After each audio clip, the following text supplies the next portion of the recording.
Hey everyone, so in this video I'm going to show you how to give access to your YouTube channel to an editor or a manager.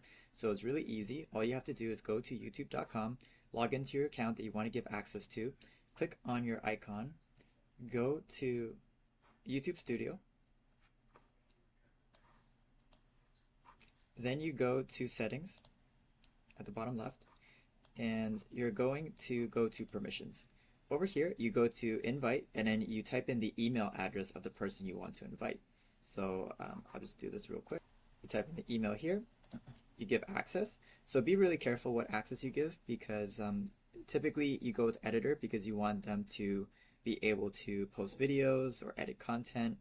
Manager is quite a bit. They can actually delete your content, so be careful if you who you trust with this. Most people are going to go with editor, and you go to editor, type in your email address, click done. They'll get sent an invitation. You go to save, and that's pretty much it. So that's how to add someone to your YouTube account in less than 1 minute.